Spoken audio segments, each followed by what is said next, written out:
منظم مختزو مثبت مودي ګامونه د وطن.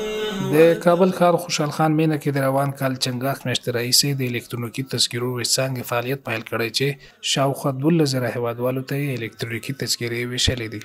د دې ویبڅانګې عمومي مدیر محمد اعظم خپلواک وایي چې دې څانګې ته اوسمهال په ورځني ډول شاوخوا 400 غوښتونکي مراجعه کوي.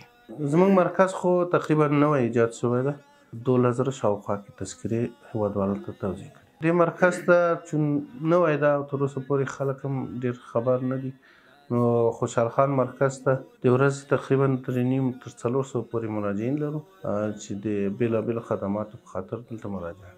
ښاغلی خپلواک زیاتوي چې په دې څانګه کې د نویو الکترونیکي تذکرو پر ویش سربیره تر ویش وروسته خدمتونه هم فعال دي. دلته د ویش وروسته خدمات لکه د مسنه تذکرې چاپول، د زیږون ثبت، د واده ثبت او داسې نور، تجدید د عکس، چا چې الکترونیکي تذکره کې عکس نه وي عکس ورته لګول کېږي، تجدید د بایومټریک یعنې سنې چې له 18 کلونو نه لوړ شي بیا بایومټریک یې نوی کېږي.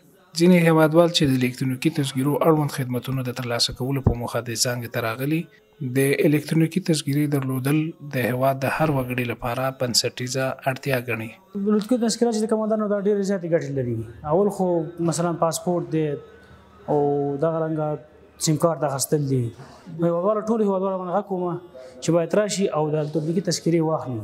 د احصایې او معلوماتو ملي اداره په مرکز او ولایتونو کې د الکترونیکي تذکرو ویبڅانګو په پراخولو سره هڅه کوي چې هیوادوالو ته د لا زیاتو اسانتیاوو په رامنځته کولو د الکترونیکي تذکرو ترلاسه کول اسانه کړي.